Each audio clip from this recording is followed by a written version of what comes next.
Hi guys, welcome to the Far Side of Normal podcast. My name is Stacy Farr, your creator and host. This is the second episode of 2024. The first one we looked back over all the episodes of 2023, which I love saying that because this is season 2 and it makes my heart smile. Oh my gosh. This has been a long time coming and I'm so excited to be here. Thank you again so very much for those that found me, discovered me, and followed me in 2023. I can't wait for this new year to unfold. It's definitely been interesting so far. We're not even 2 weeks into it, and it's not for the faint of heart. But let's get into it. Speaking of 2 weeks in, I want to talk about the topic I think that I like to begin out my year with, and it's moving forward. We did a year in review and looked back. Now I want to look forward to 2024. And for me, I'm a person that I have to give analogies because that's how I understand things and that's how I explain them. Bear with me, this whole episode is going to be full of analogies. And that's all I'm going to say. Be prepared. Let's get into it. 2024. Just saying that, it's amazing to me because 2023 was a year. And it seemed like it took a long time. And then right about September, it wished by. But I'm looking forward to 2024 for a couple of reasons. I decided last year, and I even started this journey, to jump into it. My thoughts on 2024 are going to be more in 2024 and no more in 2024. And what does that mean? No more fear, no more doubt, no being held back. Let's jump into this episode with that in mind. There's a cartoon that I think is very underrated, but I actually love, and it's called Meet the Robinsons. It's about this little boy, Lewis, and he's adopted, but his journey to getting adopted into the Robinson family, and they go back in time and then they go forward. It's a lot going on. But the reason I love Meet the Robinsons so much is the family's motto is keep moving forward. And that's something that Walt Disney always said. Whenever someone tries something or fails, keep moving forward. Whenever they're not sure this is going to work, keep moving forward. Throughout the whole movie, that's the theme, keep moving forward. The thing I also appreciate is they're not very impressed by success. They're like, if you succeed, but if you fail, you learn something. They celebrate big when you fail. There's a scene where Lewis is the little boy who's going to be adopted. He's trying to unjam this peanut butter and jelly gun machine thing, and he fails. And everybody gets sprayed with peanut butter and jelly, and he is beside himself. Because for us, failure is basically the death knell, and it's to be avoided at all costs. And then they do something that totally rocks his world. They start cheering and clapping and you fail, you fail, you fail, you fail. He gets his little fortune cookie, you failed. And they have this big hoopla and he's like, what is going on? You failed. And that's where she says, if you are successful, whoopee-doo, yay hurrah. But if you fail, you learn basically what not to do and try it again. And I thought about that. In so much time, I think I'm going to speak from my perspective. I've spent being afraid of failing or looking bad or not doing it the way that people have taught me to do it or the way things have been or how I think it should be. And 24 is the year of keep moving forward and not being afraid to try and fail. Fail forward, if you will. And I remember hearing that, I think it was from my counselor, Mr. Burrows, and I thought, how fascinating. But I love that. Don't be afraid to fail because then you never will fail, but you'll never succeed. This year, I'm going to fail forward. If I do anything, and in trying, I'm not failing, if that makes sense. I'm excited about that. My motto, keep moving forward. I love that. I highly recommend watching Meet the Robinsons to start off your new year. It'll shift your perspective in such a good way that it'll give you permission to experiment or try or to just do it. We're gonna, yeah. Meet the Robinsons, that's your homework. Meet the Robinsons movie with the motto, keep moving forward. And I was also thinking about This Is Us. I loved that show so much and I miss it. But there was this particular scene when Deja is the girl that is staying with the Pearsons, who are part of the Big Three. And she meets this boy, Makai. And I don't remember the exact context because it's been a few years. Malik, his name is Malik. And she asks him a question and he says, for you, I'll give it everything I've got. Meaning that for her, he would do whatever, go above and beyond. And that's what I'm going to do for me this year. For me, going after a few dreams and a couple of items on my bucket list, I'm going to give it everything I've got. And I'm excited, but also nervous. It's what Mr. Burrows, my counselor, calls eustress. I call it poo stress. But it's supposed to be the good stress. It's that first day of school, nervous but excited, or first day on a new job and you're the new kid on the block, that nervous but excited, eustress. I call it poo stress, but I'm excited and I'm going to give it everything I've got, because what I realized, especially towards the end of last year and honestly the beginning of this year, I'm getting over being really, really sick. So I've had many days to rest and reflect. But I give it 110% for other people. I give 110% for a job. I give 110% for my family, for my friends. And then I thought, but do I give 110% to myself? And sadly, the answer is no. But that is why we learn and we grow and we go. This year, I'm going to do this for myself. I'm going to give it everything I've got. Not for some applause or, good job or, wow, that was, no, for me. Because I know the few goals in the bucket list items I want to check off. And it's not going to be pressure. It's just I'm giving my permission to myself. And I'm going to give it everything I've got. And I'm kind of excited about this. You're going to hear me talk so much about Mr. Burrows, and I know in several videos last year you did. And he's my counselor, and I've been with him forever and a day, and he is like the greatest thing ever. But I love him because he has a couple of sayings that are constantly on soundtrack in my mind. And one of them is, throw your heart over the bar and your body will follow. And I'm sure he's probably not the person that came up with it, but he's the one that told me about it. And when I thought about that, I kind of understood it, but not really. But the more I've thought about it over the years, it's true. When you basically go for broke, you don't really have any other choice but to kind of follow suit.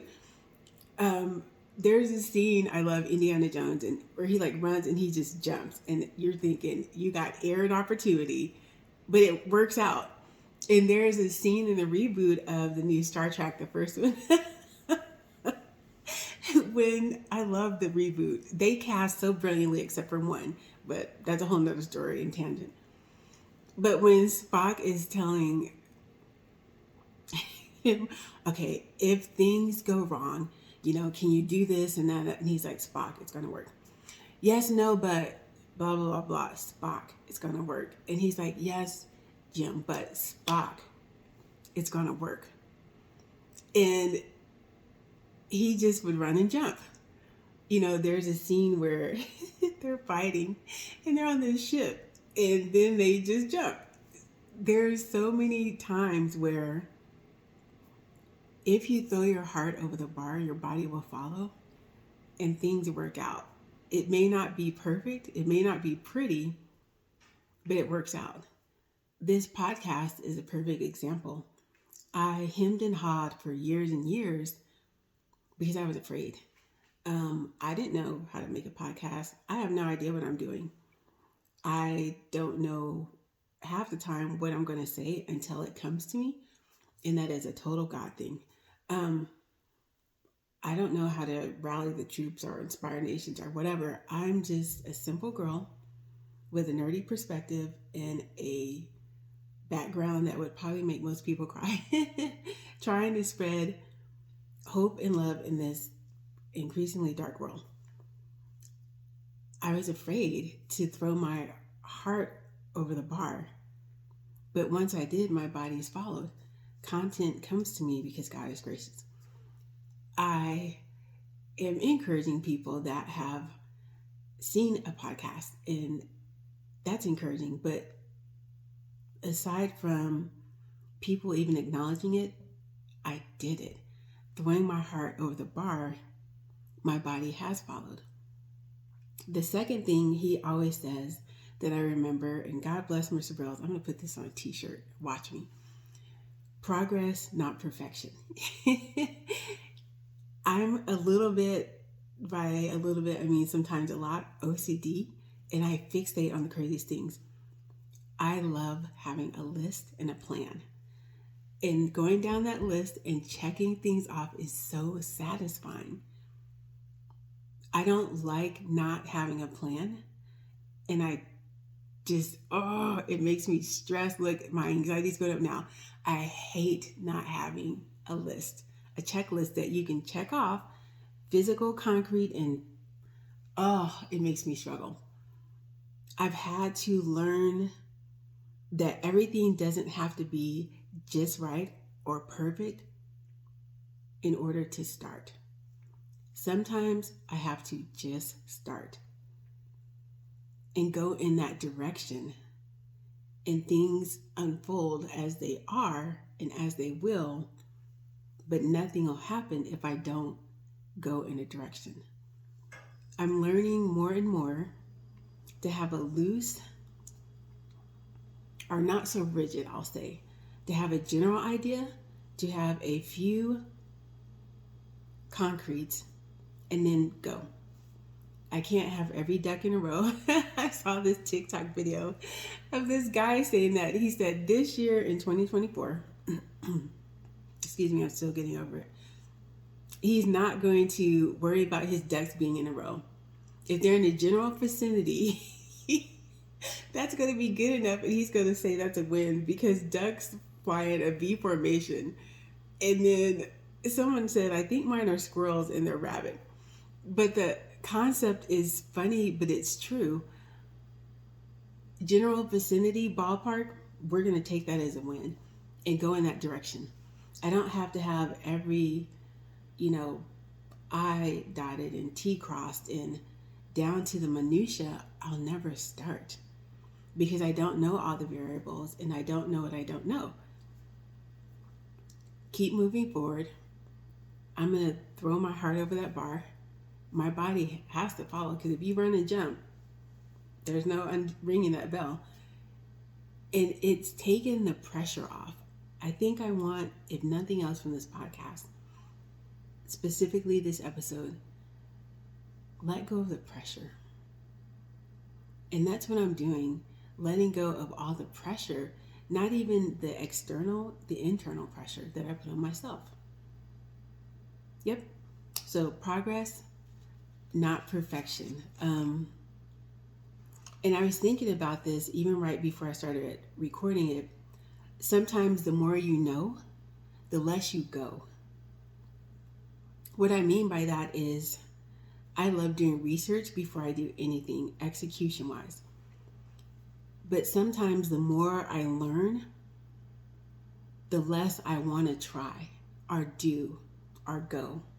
And what I mean by that is I learned statistics of why new businesses fail, or how come minority owned women businesses dot dot dot, or how come plus size female characters XYZ. You get what I'm saying? So don't keep learning why you can't. Keep trying until you can. That's going to be me in 2024. More of that. I'm not going to keep focusing on or fixating on or learning about why I can't or shouldn't or it's not a good idea. Instead, I'm going to spend my energy and my time and my research on try until I can. And that's going to look a little bit different for different people.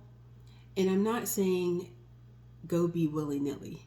Have a general idea, kind of have a few points of, okay, we can hit these milestones, we're cooking with grease because wood won't do. But don't talk yourself out of it before you've even committed to trying. Do you know what I mean? Let's not do that in 2024. No more in 2024. Let's go with the less I know, the more I go. We're going to make that our motto. Yeah, we're going to work on that. Because I don't want us to be afraid to try, but also try and fail right out the gate because we have all this negative talk in the back of our heads. And I was also thinking about this. I'm going to be like Gideon in the Bible. And if you don't read the Bible, you can look it up on Google, the story of Gideon. He was hiding out in a wine press, and it was just a whole lot going on. Cliff Note version, they were being oppressed. He was hiding out in the wine press, pressing the little bit of grain they had because it was a lot going on. But anyways, God called him. He's like, hey, mighty warrior. And Gideon's like, for real, I'm the least in my family. My family is the least of all these tribes. Like, what are you talking about? And God's like, no, but you can go do this. And Gideon's like, I need some proof. Cliff Note version, he does these couple of tests with this fleece. And so go in the strength that I have, like Gideon. He didn't have a lot of strength. He didn't have a lot of faith. But what he did have, he still went with. I'm sure he was traumatized and afraid, but he went. And that's the big thing. Go in the strength that I have. I may not be 100% in my health. Go in the strength I have. I may not be financially where I want to be. Go in the strength I have. It's not about what I don't have. It's about working with where I'm at with what I have. So I'm going to go in the strength I have. There's a scripture, I think it's Mark 11:22, and it kind of sums up not just Gideon, but faith. And it's Jesus, and he's speaking, and he says, have faith in God. Jesus says, it is Mark 11:22. And what I'm realizing is me doing my part, however small or insignificant it seems, is me having faith in God that he will work the rest out and he'll do his part. So I'm learning that I don't have to do my part in God's part, which I can't. And I think that's where the pressure comes from. I feel like I have to do this over here and that over there and save the day here and get this big thing going. No. Just my little part. And my little part is trusting God enough that when he tells me to do this small thing, that it's enough. Be like Gideon. I'm going to go in the strength I have, and I'm going to have faith in God by doing my part, however big or small it is, to show God that I am going in the faith that I have, trusting him to work out however or whenever or whatever, but I have to do my part first. My recent obsession is Percy Jackson. I've always loved Greek mythology, and in college I had a minor in it because I love the ologies. Sociology, psychology, mythology, all these ologies, you learn about human nature. But Percy Jackson is my new favorite obsession. And he is the biggest go get it done of 2024 so far.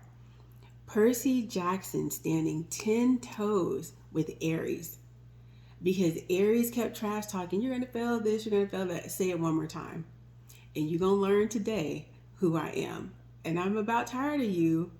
Don't start none, won't be none, basically. Grover and Annabeth are stressed. He has them stressed. More so, Grover is like terrified. Like, what are you doing? Like, Percy's like, I got time today. Say it again. Say one more thing, and we're tearing up everything. The God of War, y'all. The God of War. But what I thought about it is because, one, he was having none of the naysayers, like not even a hint. Not today, Satan. Not today.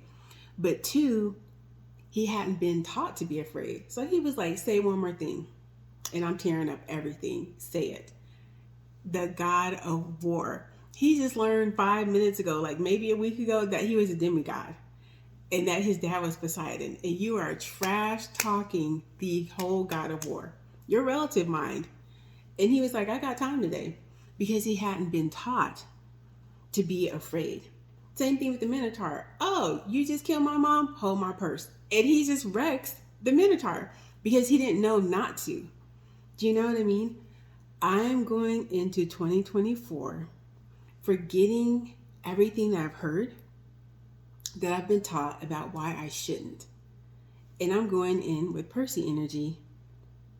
And any naysayer, any doubt, any fear, any unbelief, I'm telling it to shut it up.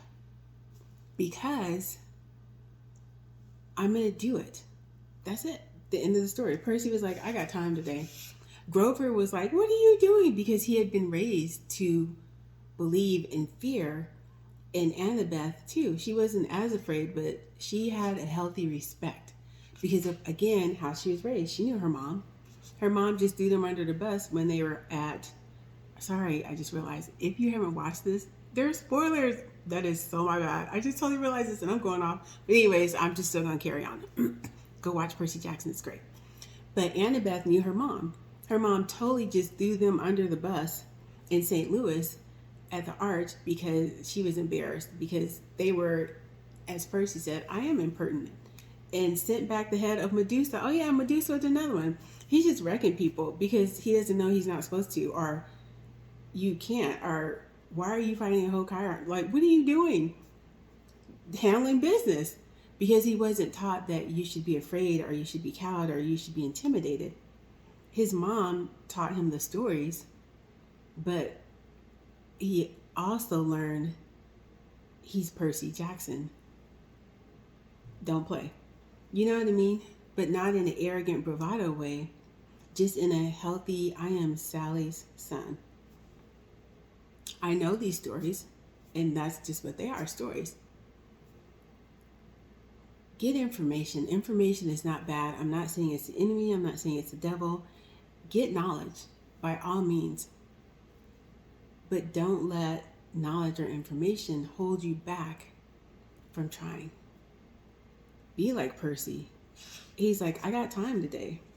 Ignore all the negative and why you can't. You know what I mean? Find out how and why you can. But on top of that, it's like a Hercules, Perseus and Hercules. Because Hercules grew up also kind of sort of knowing all this stuff. He tried it anyways, and he succeeded in his own way. You know, he was being taught by Phil. Hercules is an underrated gem. I love it. And the music is everything. But when it came down to it, he took what Phil taught him, but he was himself, and he still succeeded. It wasn't perfect. It was messy, and it was sloppy, and sometimes it was like, what are you doing? But he still got it done.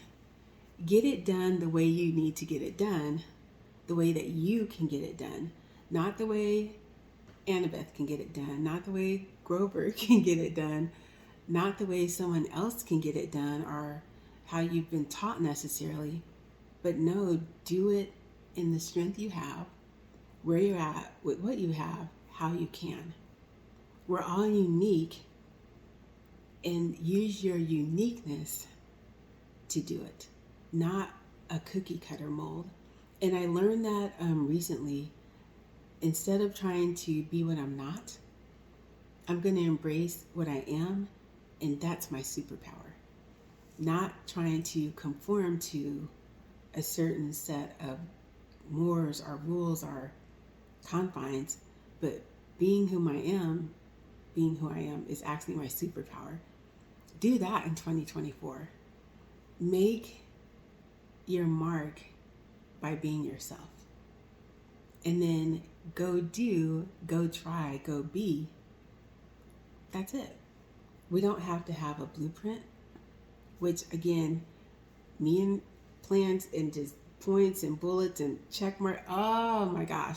But I'm learning the general vicinity. It takes the pressure off. It makes it more fun. It makes it more exciting and less stressful. There's still that stress, and again, it's poo stress, which is you stress, good stress. But it makes it so that I want to try. It's worth trying. It's anticipation, not dread. It's that quiet optimism, not fear. It's that woohoo, not panic. It's anticipating that great things are going to happen. It's like that Target ad, expect great things. I have no idea what 2024 is going to unfold like, because so far on my bingo card, all this stuff hasn't been there, and it's been a lot. I do know that I'm going to give it everything I got, like everything I have. I'm going to try. And I'm super excited, nervous as a cat in a room full of rocking chairs, but I'm excited. I want you to be excited. Do it until you can, in your own unique way, not someone else's way. I believe in you. God believes in you. You should believe in you too. Believe in yourself enough to try. Baby steps. Again, it doesn't have to be perfection, just progress. That Walt Disney, keep moving forward. Setback, keep moving forward. Progress, keep moving forward. Stalemate, keep moving forward. Let 2024 be that for you. No more in 2024. No more fear. No more doubt. No more hesitation. No more excuses. No more reasons why. No more naysayers. No more negative. No more, no more, no more. No more in 2024. Let's be like Percy Jackson. Percy, man of action, Jackson. I still think about that and it makes me chuckle. This little kid, 12-year-old, standing toe-to-toe with the god of war, with a threat and a promise. And he was serious about that. Say it one more time, and you're going to learn today who I am. And he was not. He said not backing down. Grover was just beside himself. Annabeth was like, oh, Lord, it's about to go down. Be like Percy. Have attitude when people try to tell you what you can't do, how you're going to fail, what you shouldn't even try. Those are the people that you should feel sorry for. And I know that a lot of times the people closest to us are the ones that do the most damage in that way. And I don't think, honestly, that they have malicious intent. A lot of times they want to save us from heartache and grief. But you don't know if you don't go.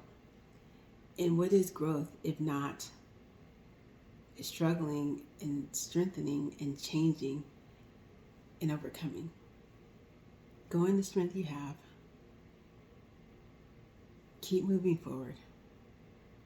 And what do people say? Be delusional if you have to. That's fine too. Just be you while you're doing it. I can't wait to hear what you've done in 2024, and I can't wait to share some of the things that I am looking forward to this year. Thank you so much for watching this episode of the Far Side of Normal podcast. Until next time.